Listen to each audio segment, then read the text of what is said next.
To my dear seniors, retired citizens, and family members and friends of Aging with Grace Health Services, this is me again. Happy New Year, happy 2025.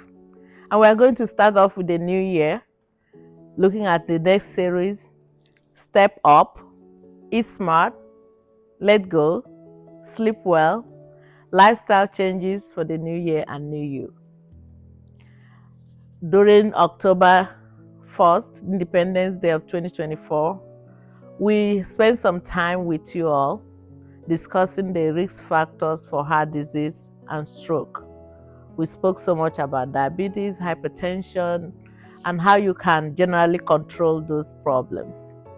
And based on feedback we got from many of our listeners and those who watched us on YouTube, we are looking more details today on how you can start the new year with a new you. And we're going to dwell on the 4 pillars of health and wellness. And those are nutrition, exercise, stress, and sleep. And we usually have this acronym NEST. So we're going to start with nutrition. What are those basic facts? The basic facts about nutrition is whatever you eat gets into your system and breaks down in your body, either as a carbohydrate that we also call starchy food, fiber, protein, fat, vitamins, and minerals. Those are the 4 categories of food nutrients that we get from the things that we consume.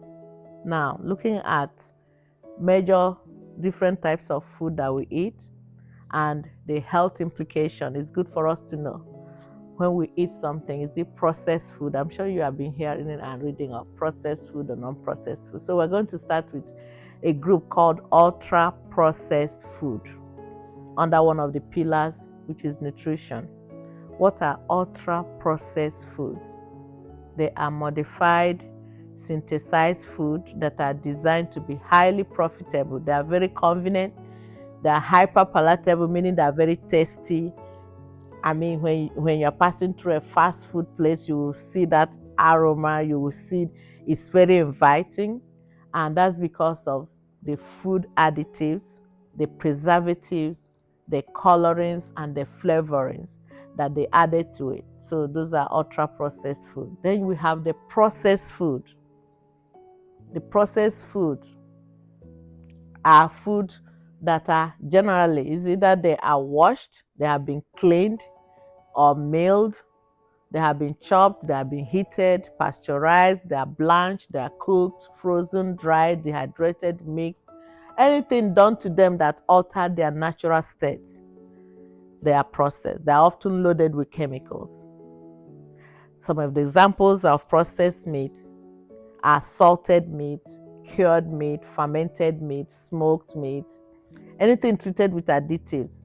And many of the common additives you see when you are reading the food label, for those that go to ShopRite or go to many of these modern grocery stores where they have frozen food that's supposed to be modern food, if you look at the ingredients, the major preservative, you will see sodium nitrite, sodium glutamate, sodium phosphate, ascorbic acid. Whatever you know is chemical name is an additive and is likely a preservative. Then we have another group, another category that we call minimally processed food. We have thought about ultra processed, now minimally processed food. This, you can use these terms interchangeably, but I want you to have a basic understanding of what they mean so you can know how to make healthy food choices and prepare yourself to eat highly nutritious food that's healthy for you. Minimally processed food are food that don't have added ingredients. They are just altered in other ways, such as cooking, freezing, or removing inedible unwanted parts. Examples are frozen fruit, frozen vegetables. If you have ugu, like preserved grains, any vegetable that is leafy that you have already washed and packed and put in the freezer has been altered minimally.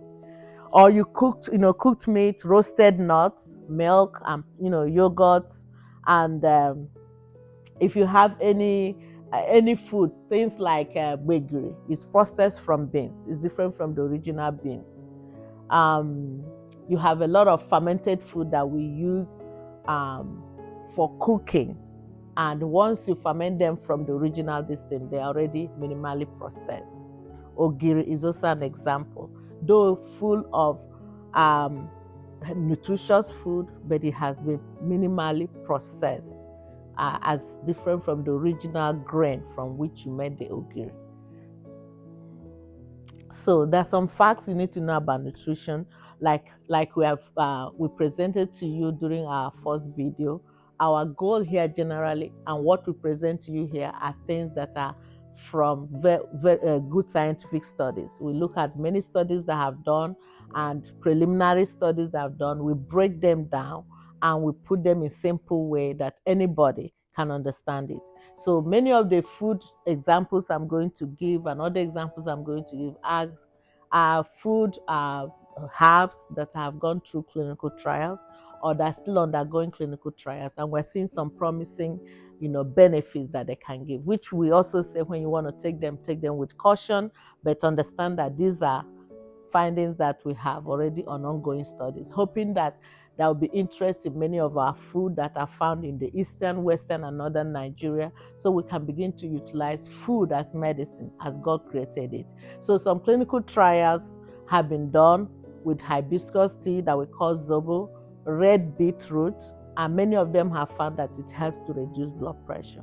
So it's good for us to know that taking some of these have nutritious value. Things like garlic is very healthy. Again, when you are taking this in their natural form, you get the best of the nutrients. And there are some of these that when you get them in the natural form, you might have to steam them or process them a bit so they're minimally processed to remove some chemicals that are harmful. But garlic is very good eating fresh. Now, unprocessed food is the best and ideal, and because they are unprocessed food are the best, followed by minimally processed food. And what are unprocessed food? They're in their natural state. They're your afufa, eggplant, that your peppers. There are a lot of peppers you can actually that are not as spicy that you can eat fresh. Fresh tomatoes, you wash them, you eat them. That's the natural, that's unprocessed. You have a lot of vegetables that are edible, that you can eat. In Nchang is a scent leaf, very, very good. So when you eat fresh vegetables that can be eaten fresh, or even root vegetables that are edible fresh, you get a lot of phytonutrients, you get a lot of antioxidants, and a lot of vitamins and minerals which help with your immune system and is very helpful for your well-being. Now I'm going to mention various food types that can be under that we can actually get familiar with. There are root vegetables. Root vegetables are common in our country, Nigeria. It's very, very common that our breakfast, our lunch, our dinner will always have one carbohydrate. We are blessed with these things. The only thing that we need to know how to combine them in a healthy manner and the right portion, and in a way that when we cook them to get the best from them. So I'm going to start with root vegetables. They are plants with edible roots that contain high quality nutrient dense carbohydrate. Carbohydrate is good. It gives you energy. But like I said, there are processed and unprocessed and minimally processed. You want to go for the most natural state that is edible, because they're full of vitamins and phytochemicals. Example of root vegetables are like cassava, potatoes, cocoyam, yam, carrots, onions, ginger, turmeric, all these things that you can actually, many of them you can uproot them from the ground when you plant them. And sweet potato is an excellent source of potassium. It helps to promote healthy blood pressure. It also has a high starch content, so you have to be careful of your portion, which can also cause a spike in your blood sugar. So how do you consume them? You consume them in moderation. You get a small quantity, mix them with a lot of vegetable, which is your fiber, get a little bit get more protein, and you combine it. And when you combine it that way, the spill of the sugar from the starch is very slow, and you're able to get the benefit you have from that carbohydrate. Now we're going to look at, we have talked about root vegetables, we're talking about now green vegetables. Greens are broad term used for plant leaves with a variety of taste and textures. They can be eaten raw and they can be cooked. There are some of them that can be cooked. There are some of them that can be eaten raw. If you see any vegetable that can be eaten raw, do more of that, as that's what you use for your salad and everything. And it really helps because you can get those antioxidants that are very good to fight against your immunity. As you know, as you get older, everything begins to wear down. The joints, everything. Can you imagine? You have been breathing this free air, you have been using the joints, your body system have been fighting. So the immunity will begin to go down. So we older persons are encouraged to consume a lot of these natural green leafy vegetables. And what are they? We have the ugu fluted pumpkin. These are things we can grow in our backyard. We have the water leaves. We have the green. Some of us in some parts of Nigeria, we call it tete, right? We have the spinach. We have the okra. We have we have a lot of leafy vegetables that we can find in various parts, in many communities. God bless us. Some of these things are even undiscovered. There are a lot of things I learned from my parents that during the war, they never knew that if they consumed them, that they were edible. But because of food scarcity and the people were starving and dying of malnutrition, they dared, try those food. And that's how they discovered that cassava leaves, that some brands of cassava, some species of cassava, the leaves are edible. So there's so much undiscovered in our community. We don't have to keep starving. Let's begin to utilize these things and prepare them in a way that they can be beneficial to us. Now, more facts about nutrition. You see, how much I'm dealing on nutrition is the things that we put in our system, the things that you can carry and put in your mouth should be something we should not take lightly. Many times we spend so much on what we wear, what we will drive, the house we will live, but we don't pay attention on the type of food, the quality of food that we put in our body. So food can actually be a potential help or a potential poison, and that's why I'm spending time on nutrition as one of those pillars. So veggies, sweet potatoes, tomatoes, ugu, spinach, garden egg leaves, bitter leaves, name them. They're very, very healthy, especially when eaten fresh. Now, there's another category that we call cruciferous vegetables. These are vegetables with 4-petaled flowers. I believe that sweet potato is one of them. And you know that sweet potato is not just the root vegetable, the leaves are very, very healthy. So how do you identify cruciferous vegetable? There are 4-petaled flowers that look like a crucifer. That's why I said cruciferous. They are rich in vitamin and folic acid and vitamin K, A, and C. Very rich in phytonutrients and sulfur-containing compounds, which is what gives them that unique smell. Think about the vegetables that you can find in the garden in your local market that when you break them open, they have a nice scenty smell. The one I can think of is scent leaf, which we call in Igbo land nchau. Do you know that when you pound it very well, it's a good thing to add to your salad? It's a good thing to eat fresh with yam or sweet potato and fresh red palm oil. God bless Nigerians with good food. So let's take advantage of it. So I'll go to other more facts, things I want to talk about, things we add to our food, additives. If you have to use salt, which we have to do, we need salt to cook. Try to use salt, but low salt, and add it to your food to cook. Don't add it when you have finished cooking, and then you have your plate of food and you're shaking salt over. That one is more dangerous to our health. Of course, sodium, it gets your blood pressure up. So things that we can do to other leaves we can consider as moringa leaves, other herbs we can consider cinnamon.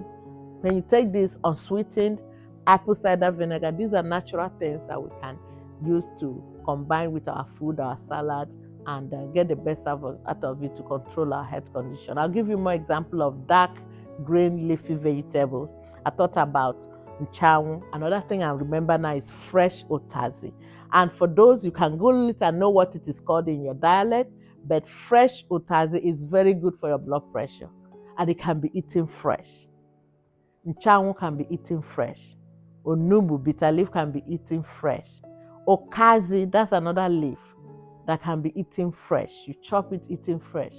And garden egg leaves, very healthy. Both the garden egg is called eggplant, very healthy. These are local things. I mean, if you're able to afford cauliflower, kale, turnips, bok choy, radishes, I'm trying to give you a substitute that we can easily find in our local villages and in our farms. So overall, under nutrition, please drink more water. Reduce the fat. When you cook with oil, many of us fry akara and fry all this. You don't really need to reuse the oil you used to fry. Once you use it once, maximum twice, it needs to be thrown away or you're actually eating poison. Do you go to change the oil in your car? When you change the oil in your car, the reason is because that car cannot run on all those others. It has been recycled and recycled. Look at your body as that engine. You don't want to feed it with bad oil. So minimize that and minimize canned food, packaged food, and food that are with a lot of additives that are fast food that you put, for quick breakfast, quick dinner, frozen dinner. You need to minimize that and avoid eating large amount of overheated, fried, grilled, and processed. Please, please, please. Science research has proven that charred food, burnt and grilled food has chemicals that are highly carcinogenic. So please, if you have to do it during summer cookout once in a while, but don't let it be a daily, weekly habit. So more examples of food categories, like I mentioned, there are various categories of food. I've been talking about vegetables with vitamins and minerals. I've been talking about starchy, rooty vegetables. I've talked about some oil, and I'm going to talk more now about some protein. And if time permits, I'll give you some healthy options of all, of course, palm oil, coconut oil, olive oil. If there's nothing you take away, those are the three groups of oil you want to really do. So under protein, you have the eggs for those who can afford it. You have soybeans. You have beske, they call it tofu. You have non. I think when I did my youth service in the north, there was a lot of those protein things. Some people call it kefir. When they are fermented, it's very healthy because it supplies your intestines, especially your large intestine, with healthy bacteria that needs to protect those lining. Let me tell you, colon cancer is a big killer now among our people in Nigeria, especially those who are not privileged to do colonoscopy, which is an exam where they go through to look at your colon lining to make sure there are not things growing there that can eventually cause cancer. So the best you can do is try to eat food that will introduce more bacteria and protect those areas. Peanuts or granules are very good. Beans is good if you eat it fresh. Again, if you eat it boiled, but if you now process it a bit to make akara moimoi, that's still good. But of course, boiled beans is better than akara because akara has been minimally processed. I hope you understand that concept. Locust beans, some of us in the Igbo land, we call it ogiri. Some in the western part, we call it iru. Very healthy. If you prepare yourself decently, you can actually eat it fresh. But you can finish cooking vegetable and sprinkle it and steam it a bit. It's very high in protein. Mushroom is very good. Melon seed, egusi is good as long as you don't pump 3 cans of oil to cook it. Millet is good. There are a lot of things you can use to make ogi. And actually, millet, guinea corn are much better than the fresh corn because those ones have added nutrients to it. So portion control. You can see the average place when you want to eat in a Nigerian restaurant. It looks like the eba, the fufu. Takes the larger part of the plate, but it's supposed not to be that way. The fufu you're supposed to eat. I know people say it's not possible, but if you start practicing it, you get used to it. It's supposed to be the size of your fist, and the rest of your plate should be vegetables. Vegetables and protein, which is that your meat or your fish. So 50% should be at least vegetable, and then 25% protein, 25% carbohydrate. And let me tell you the secret. Start with vegetable and avoid sweet food for breakfast. When you start eating any food that you're going to eventually eat starch, then start with vegetable, eat everything and eat your carbohydrate last, or eat it along. Just like when you get your fufu, you get a lot of vegetables and chew it if possible. This whole swallow is not really healthy, even though we're used to it. That's another topic for another day. So I'm going to talk a little bit about oil because I've been getting these questions, especially with our seniors. Which one is everybody's recommending things for you. Again, that's why AWIG is doing this, because we're in the world of Google, we're in the world of TikTok, family members, everybody recommends. What do? You get so confused. So I hope you keep listening to us here and give us feedback on areas you think we need to address more. Like I said, I want to bring it home. So when it comes to fatty acids, not every fatty acid is dangerous, right? That's why I mentioned olive oil, I mentioned coconut, mentioned palm oil. Don't let anybody deceive you. Palm oil, eating in the fresh natural state, is very, very healthy. It becomes bad when you begin to bleach it and overeat it, but it's really very, very healthy because it actually has the added color that gives you added nutrients. So omega-3 fatty acids, I want to educate us a little bit about that. Two components that make omega-3 fatty acids, and that's the EPA and the DHA. Two big words, but they're the two components that make the fatty acids. Omega-3 fatty acids, we're supposed to take it no more than 5 grams a day, and it must be a combination of EPA and DHA. Okay, the EPA and DHA are the combination. There are a lot of omega-3 capsules that are marketed around in the market, but it doesn't actually have the EPA and the DHA.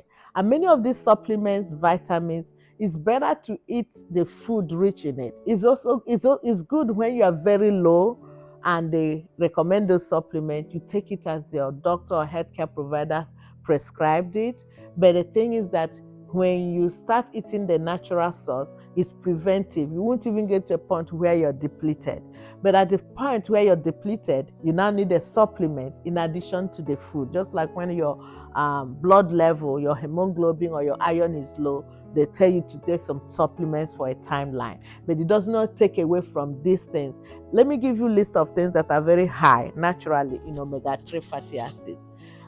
Chia seeds, flaxseed, walnut, salmon, sardine, mackerel, soybeans, kidney beans, edamame, which is soybean, right? Herring, oysters, egg. Yes, there has been this, I don't know where the research or whatever causes it that many people think egg is so bad. Egg is good, both the yolk and the white part of the egg. The egg yolk actually is very high in omega-3 fatty acids. It's good for your brain. Again, moderation. Moderation is the key. Tuna fish is very good. Green leafy vegetables, anywhere you find it, I've listed them before. So I've already told us the secret of trying to mix starchy food, like your fufu, your gari with try to make sure you have vegetable and protein. Don't eat starchy food by itself. And there are a lot of dangerous carbohydrates that we need to be careful. Puff, rice, bread. You need to really cut down on these processed carbohydrates because they are really the one that cause the blood sugar spike we talked in our first video. Another way you can be creative, some people like eko, which is made from corn, but I said try to make it from guinea corn, millet. That's actually what I'm trying is you can make it on your own. You don't need to use the whole white corn to do it, because when you use more complex carbohydrate like millet and guinea corn and even soybean, get it powdered, you can really make nice echo from them, as opposed to, especially if you are somebody who is already having problem with your sugar. Unripe plantain for amala. Cocoyam can be used as fufu, and you can make those flour and use it to eat. I want to talk about mindful eating, where really try to be intentional. Many of us these days, we are watching the news, we are on the phone, we are texting, and we are eating. Try to sit down and really take time to chew your food. It prepares your stomach, it prepares your brain, and allows your food to settle well. So I hope these little things I have told you about nutrition is helpful. And of course, your questions are always welcome. Talk a bit about legumes. Legumes are very common among us. And I might be mentioning some of this food that you might tell me, oh, I can't even find money to even get a transportation to market or go to the market. How am I going to buy fish? Cost of things are so up.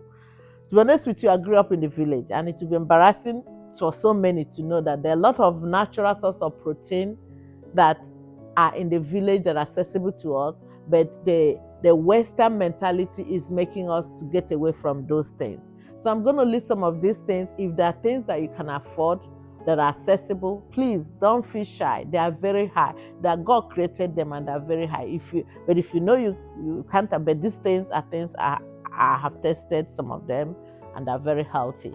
So common edible insects. Yes, you heard me right.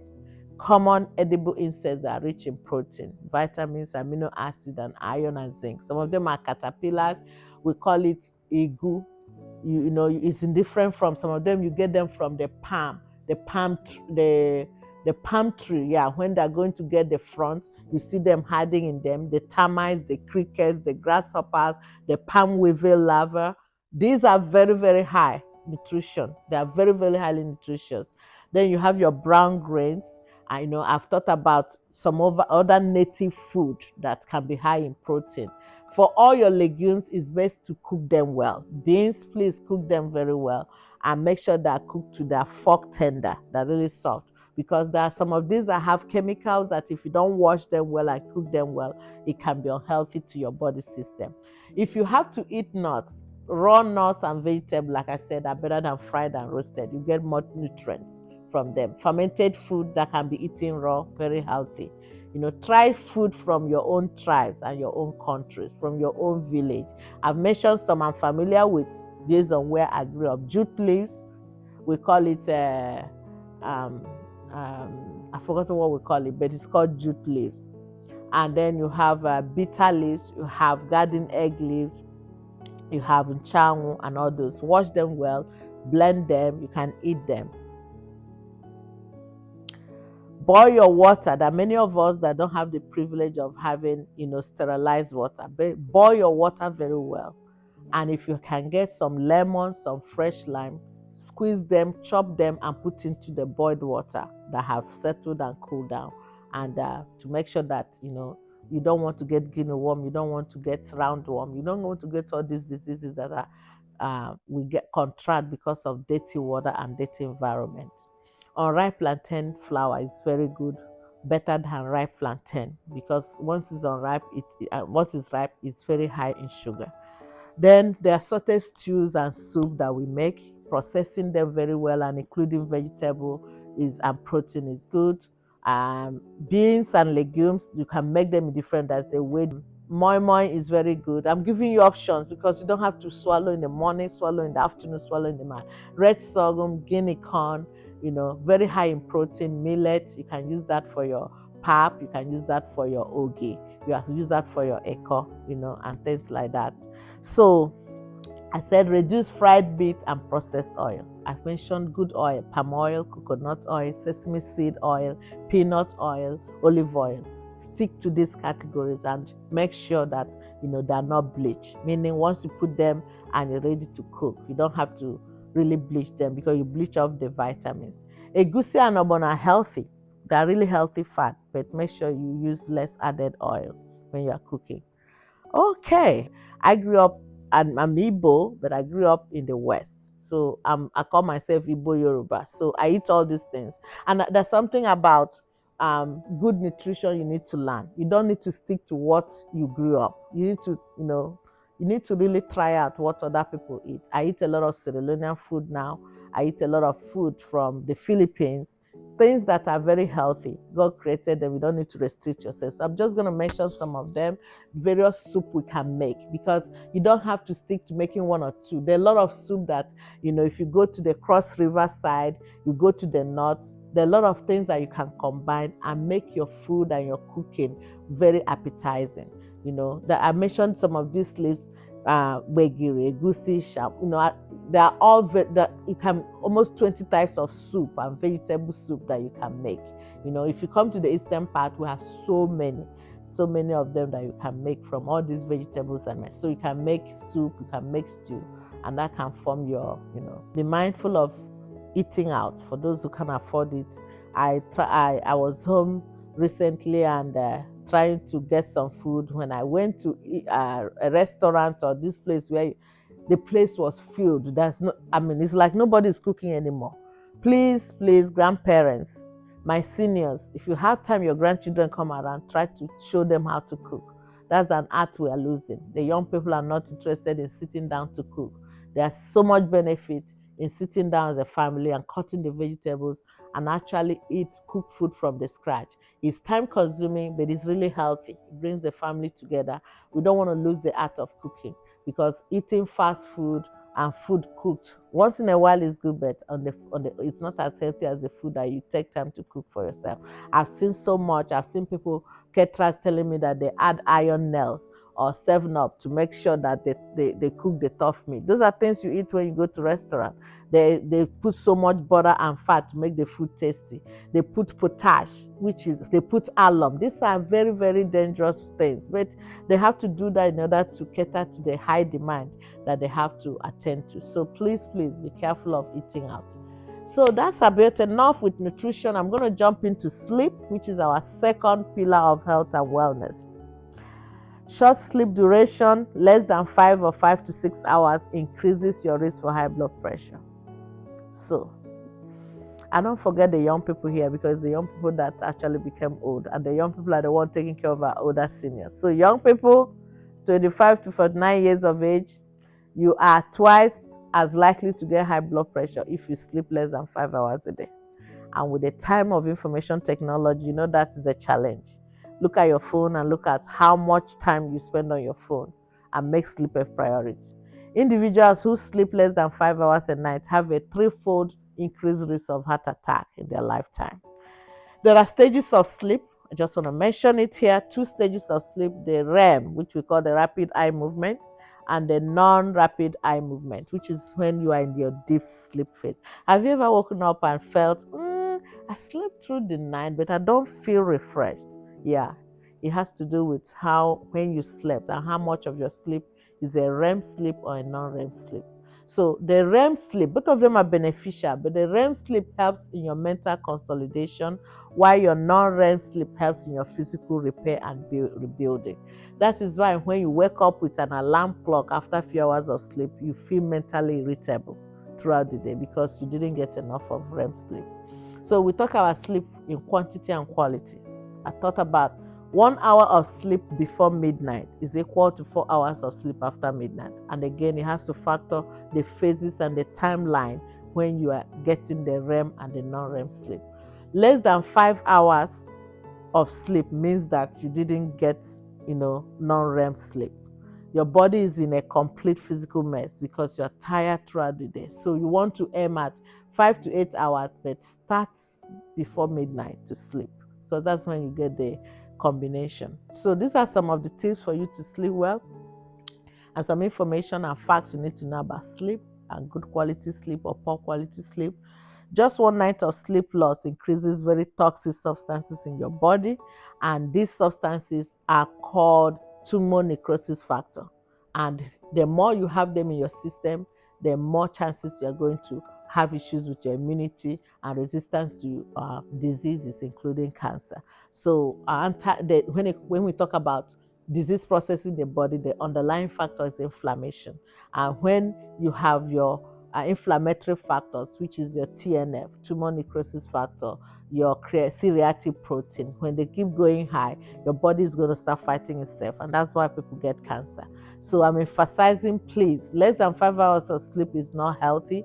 Less than 6 hours of sleep is not healthy. Aim to sleep at least 7 to 8 hours if you're an adult. For older persons, older folks, of course, your sleep quality and duration will start going down.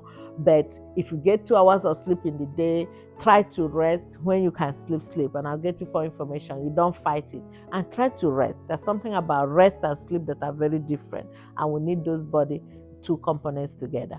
You may not be getting enough sleep. If you're waking up with headache and your head feel like cotton wool, you have trouble falling or staying asleep, or waking up too early or not being able to fall back to sleep. All these things are signs of sleep problem. Or you're feeling drowsy throughout the day. I'm just giving you tips in case you say, I don't know, this is how I've been since my childhood. Am I having this problem? You aim at 6 to 8 hours of sleep, depending on your age.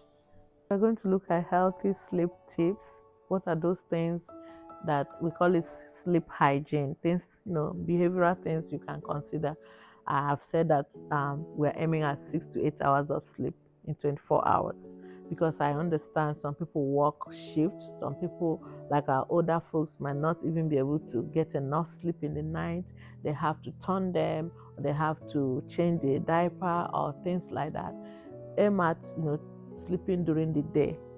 Make sure at least in 24 hours you can get 6 to 8 hours of sleep, depending on your age. 6 hours sleep for somebody who's in the 70s is good, as long as you wake up, you feel rested. Don't stress over lack of sleep. I will say this over and over again. Don't stress over the fact that you could not sleep, because you're doing your body more harm. Go with the flow and sleep when your body needs it. Avoid before bedtime engagement with stimulants. Some of us take otaba, tobacco, orgy. They are very high in caffeine, of course, coffee. And then these days, TV, watching ball, watching CNN, watching politics, social media, all these things bombard our brain, and they stop it from going into the sleep mode. So exercises, you don't want to do exercises before you sleep. Turn off your phone and go to bed before midnight. Other habits for better sleep: minimize noise and sensory excitement. Lighting in the room, loud sound, all those things are stimulants. They are sensory stimulants, and you don't need them before you go to sleep. It delays your getting into a sleep mode. For those of us who are drinking alcohol is never a friend. There are a lot of scientific research that have shown that if you really can do without alcohol, you are doing yourself a big favor. They are making money, those who are producing it, but the scientific literature and studies that we have seen, alcohol is not good for, not just for your heart. Our next series, we're going to be looking at brain health, and I'm going to dwell so much on the impact of alcohol, even in onset of dementia and memory loss. So no smoking, no tobacco, no heavy meal during bedtime. Remember, your food stays in your stomach for 3 good hours. And when you sleep and your food is in your stomach, your brain is working over time to make sure that, because the brain is sending hormone signals to digest the food. So you make sure that if you have eaten before 6 p.m., at least 3 hours, by 8, 9, 10, you're ready to go to bed, and you don't have so much going on in your system. Minimize loss of water. Of course, many seniors, when it comes to men, your prostate is enlarged. When you're getting to 65, 70, 80, you're going to be naturally frequenting the bathroom, which disrupts your sleep.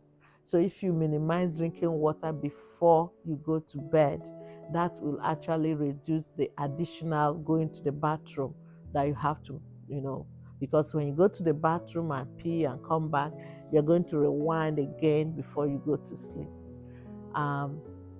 I think I've talked enough about avoiding alcohol. There are certain medicines, unfortunately, that can keep you awake, and some of them might be something you are also taking for your chronic health conditions. Some of you have high blood pressure, thyroid disease, heart disease, and a lot of antidepressants, steroids. That's something that I think is one of the most abused drugs in the Nigerian community. Based on my experience working there and taking care of people, everything is steroid prednisone. It affects your sleep. A lot of medicine we use for cold, for allergies, for catarrh, a lot of medicine used for asthma, a lot of medicine that we use for thyroid condition, their side effects is actually sleep disturbance. So you want to make sure that you are aware of what you are taking as prescription medicine and the side effects. Now, sleep aids. This is one of the most abused medicine and drug all over the world, is pain medicine and sleep medicine, because people cannot survive when you don't have sleep, and pain is a big thing. So please be careful of using unprescribed sleep aids. Do you know that Benadryl, studies have shown that Benadryl over time can be a very big risk factor for dementia? So, and Benadryl is an allergy medicine that can make you sleepy. And people think, oh, because I can't be addicted to it, it's good. Again, once in a while is good. I'm talking about using it as a regular sleep aid. I just gave that example because there's a huge study that is coming up now on the long-term impact of Benadryl and medication in that category on your brain health. So don't abuse sleep medicine. Make sure a doctor is following up with what you're taking. Next time, we will look at the remaining 2 pillars of health: exercise and stress. Remember to turn on your notifications and subscribe to know when we upload the next video, and stay tuned.